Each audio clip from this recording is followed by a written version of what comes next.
대학을 졸업하고 여러 해 동안 다양한 아르바이트를 하며 일자리를 찾고 있었다.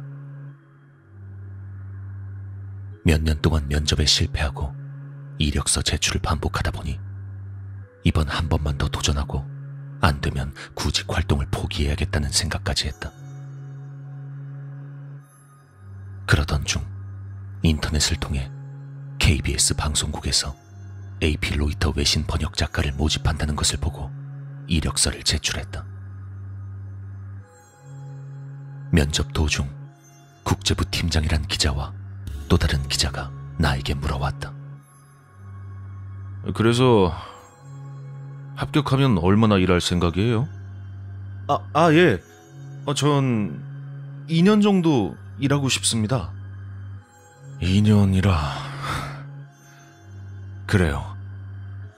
뭐 1년 정도라도 버텨주면 고맙겠네요. 나에게 질문을 한 기자는 무슨 이유인지 그렇게 말하며 웃어 보였다.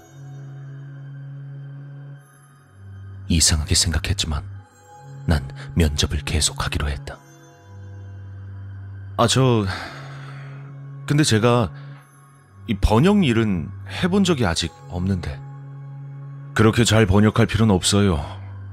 초안만 쓰시면 기사는 기자가 씁니다. 5조 3교대로 이틀은 낮에 출근하고 하루는 밤샘 근무를 하고 이틀 동안 쉽니다. 뭐 아무래도 타이트하게 돌아가다 보니 많은 사람들이 힘들다면서 그만뒀어요. 난 이번이 마지막 구직 시도라고 생각했기 때문에 할 수 있다고 대답했다. 채용되면 아무리 힘들어도 최소 2년은 채우고 다른 곳에 경력직으로 갈 생각이었다. 다행히 영어 성적이 좋아서인지 면접이 끝나고 바로 출근하란 말을 들을 수 있었다. 출근 첫날은 밤샘 근무였다. 그날 KBS 신관 1층 커피숍에서 커피를 마시다가 바지에 뜨거운 커피를 다 쏟는 실수를 하고 말았다. 이것이 미래의 불운을 암시하는 징조였을까? 또한 이전부터 근무해왔다는 번역 작가로부터 업무 설명을 들으며 여러 가지 이야기를 들을 수 있었다. 방송국 일이라는 게 좀 그래요. 어떤 분은 업무 설명하다 보면 이런 일까지 할 줄 몰랐다면서 출근 첫날 바로 집으로 가는 사람도 있었어요. 지금 생각해보니 그날 나 역시 아무 말도 하지 말고 그냥 집으로 갔어야 한다는 후회도 들었다. 그 후 그곳에서 일하면서 느낀 것은 텃세가 너무 심하다는 것이었다. 이전부터 근무해온 번역 작가 4명이 주간조는 주간만, 야간조는 야간만 할 수 있도록 근무 시간을 임의로 바꾸고 있었다. 그런데 이런 식으로 업무 일정을 변경하면 남는 한 조는 밤낮으로 일해야 했다. 이런 교대 근무의 작업의 어려움은 근무 시간대가 일정하지 않으면 시차 피로가 발생할 수 있다는 것이다. 밤새서 하루를 일하고 이틀을 쉬어도 다음날 낮 근무 때는 시차에 적응하지 못해서 생활이 불규칙해진다. 사람들이 많이 그만두는 이유가 이런 것 때문이었다. 그렇기 때문에 이전부터 근무해온 번역 작가들이 나를 곧 떠날 사람으로 봐왔고 사이좋게 지내려고 애써도 그들과 잘 지내기가 힘들었다. 신체적인 어려움은 견딜 수 있었지만 텃세 때문에 정신적인 어려움이 많았었다. 우리나라가 밤일 땐 외국은 업무 시간이 낮이기 때문에 밤샘 근무 시간에 가장 많은 외신 뉴스가 전송되고 바쁠 수밖에 없다. 밤새도록 바쁘게 일하고 아침이 되면 다음 근무자가 와선 일을 망쳐놓았다고 꾸짖곤 했다. 그 외에도 조금 불합리하게 느껴지는 업무가 많이 있었다. 그렇다 보니 같은 업무의 번역 작가보단 다른 업무를 하고 있는 편집실 직원들이나 FD와 더 가깝게 지냈다. 하는 일은 분명 번역 작가였지만 외신 뉴스를 전산망에 번역하는 일보단 외신 뉴스 영상을 테이프에 녹화해서 보도본부를 나와 복도를 거쳐 편집실로 전달하는 것이 중요했다. 편집실 문에는 출연 금지된 연예인의 명단이 적힌 A4 용지가 붙어 있었고, 편집실 내부엔 칸막이 벽 뒤쪽에 편집실 반 정도 크기의 아카이브라고 불리는 서버실이 있다. 밤부터 새벽까지 보도본부에는 야근을 하는 기자와 나 2명밖에 없었다. 야근 기자들은 보통 4층 편집실에 있는 PD 수면실에서 자니까 나 혼자만 2층 보도본부와 편집실을 드나든다. 밤샘 근무 때는 밤에 모두 퇴근한 편집실로 가서 불을 켜고 테이프를 보관함에 놓은 다음 나올 때 불을 꺼야 한다. 늘 불을 끄고 돌아갈 때마다 뭔가 으스스한 느낌이 들곤 했다. 업무를 하다 보면 다른 부서 사람이 이전에 일했던 번역 작가를 찾는 일이 잦았다. 일이 힘들어서 사람이 자주 바뀌었기 때문에 그런 듯했다. 그들은 이전 사람들이 왜 보이지 않는지 물어보곤 했는데 이상하게도 질문하는 사람들의 표정은 뭔가 불안해하고 있는 것처럼 보였다. 아, 그분이요? 그냥 더 좋은 곳으로 이직한다고 들었는데 연락처는 모르세요? 내가 그렇게 대답하고 나서야 그들은 안도하며 고개를 끄덕이곤 했다. 시간이 지나자 요령이 늘었고 밤샘 근무 중에는 다음 출근을 위해 체력 관리를 하며 시간이 있을 때마다 잠을 잤다. 국제부 부서 한쪽에 비치 체인이 있었는데 새벽에 혼자 있을 땐 거기에 누워 잠시 눈을 붙이곤 했었다. 그러다 CCTV를 본 윗사람으로부터 국제부 부장이 한마디라도 들었는지 비치 체인이 치워졌고 그때부턴 편집실에 가서 새벽에 잠을 잘 수밖에 없었다. 아쉬움은 있었지만 항상 불이 켜져 있는 보도본부와 달리 편집실은 어두웠기에 소파에 편히 누울 수 있었고 기계에서 나오는 열로 제법 훈훈함이 있어 그럭저럭 적응하기로 했다. 물론 편집실에 왠지 모를 소름 끼침은 여전했다. 그렇게 편집실에서 자던 날 2, 3시쯤으로 기억한다. 새벽 12시부터 이 시간까지가 잠깐 한가한 시간이었다. 이때가 지나면 사무실로 돌아가 새벽 5시까지 사무실에 쌓여있을 외신 입력을 마쳐야 한다. 늦어버리면 5시에 출근하는 기자들이 아침 뉴스를 쓰지 못하기 때문이다. 슬슬 움직일 때가 되었다 싶어 휴대전화 폴더를 열어 시계를 확인하고 몸을 일으키려 했다. 그런데 그때 어두운 편집실 공간에 뭔가 이질적인 게 있는 것이 보였다. 사람의 형태를 한 무언가. 하지만 그것은 공중에 붕 떠 있었다. 이제 막 눈을 뜬 터라 헛것이 보이나 싶어 다시 보았지만 그 형태는 여전히 거기에 있었다.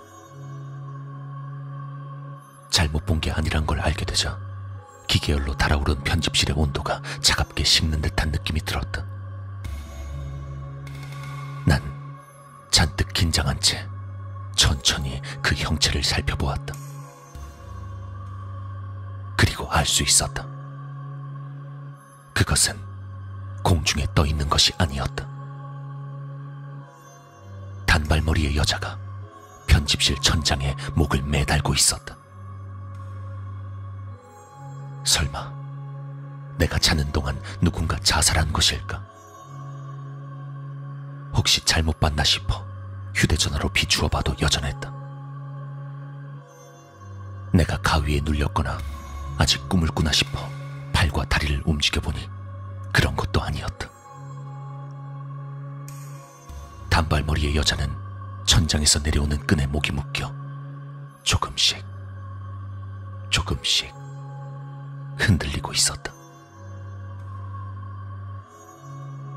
지금 생각하면 우스운 이야기지만 그걸 보고 패닉에 빠진 난 뒤도 돌아보지 않고 편집실을 빠져나와 화장실로 달려가 한동안을 숨어 있었다.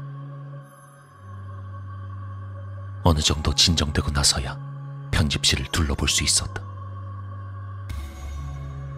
조심스레 살펴보니 목을 매달았던 여자는 온데간데 없이 사라져 있었다. 그제야 난 내가 귀신을 봤다고 확신할 수 있었다. 그날 이후 그 시간대를 최대한 피했지만 야간 근무를 하는 동안은 절대 편하게 잘 수 없었다.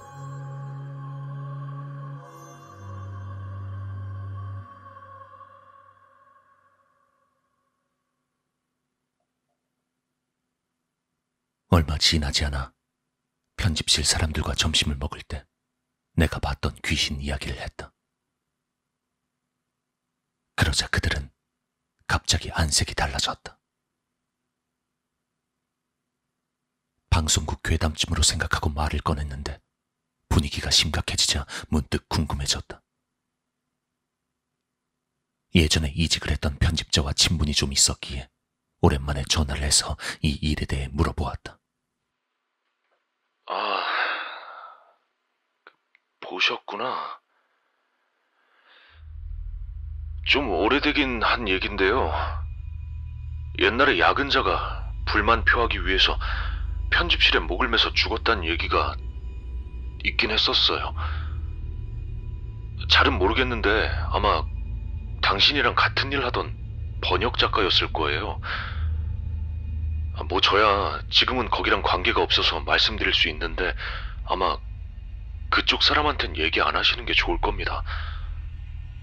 뭐 이미 아실 수도 있지만 다들 좀 쉬쉬하는 분위기라서요. KBS는 매우 공적인 회사라서 그런 일이 있을 것 같지 않았기에 처음엔 믿지 않았다. 반면 KBS 방송국의 긴 역사를 보면 아예 없다고 말하기도 힘들 듯했다.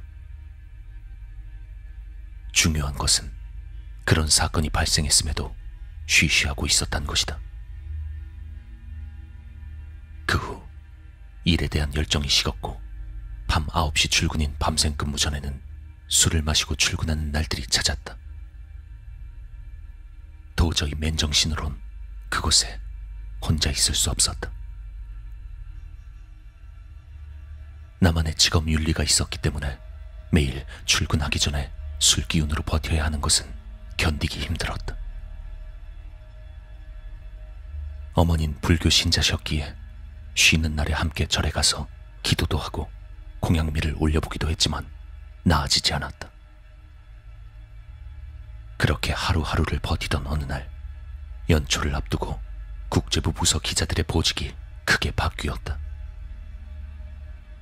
난 새 국제부 팀장과 면담을 하기로 했다. 저 팀장님, 저 이제 밤샘 근무는 못하겠습니다. 다른 시간대로 좀 옮겨주십시오. 그거 내가 얘긴 들었는데 다른 것도 아니고 남자가 고작 귀신 무섭다고 근무를 바꾸겠다고 합니까? 그런 식으로 할 거면 그냥 그만두세요. 자리야 다른 사람 뽑아서 메우면 그만입니다. 약속대로 2년을 넘게 일했기 때문에 곧바로 그만두어도 상관없었지만 번역 작업에 익숙해져 그만두기가 쉽지 않았다. 그래도 밤샘 업무를 위해 술에 취해야 하는 지경이었으니 그만두는 것이 올바른 선택이라고 생각했다.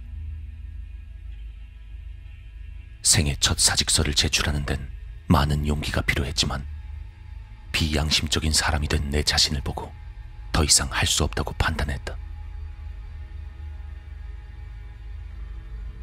내가 사직하던 날 회사엔 새 여성 번역 작가가 출근해 있었다. 그 후론 단 한 번도 나쁜 감정을 가지고 회사에 연락한 적이 없고 회사에 대해서 나쁜 생각도 하지 않으려 노력했다. 우연히도 사표를 낸 다음 날 외할머니가 갑자기 돌아가셔서 밤열차를 타고 시골로 내려갔다. 이모들이 많아서 나와 남자 사촌들이 상주 역할을 해야 했다. 그리고 그날 사촌들이 돌아가며 밤새 향을 지키다가 잠깐 회사 꿈을 꾸었는데 내가 서버실의 의자를 꺼내와 편집실에 매달려 있는 단발머리 여자의 목에 매인 끈을 풀어주는 내용이었다. 외할머니의 장례 기간 내내 삶의 선택에 대해 많은 생각을 했다. 그곳에 조금 더 있었다면 나도 끔찍한 선택을 했을까? 힘들었던 기억을 떠올리면 아니라고는 확신할 수 없었다.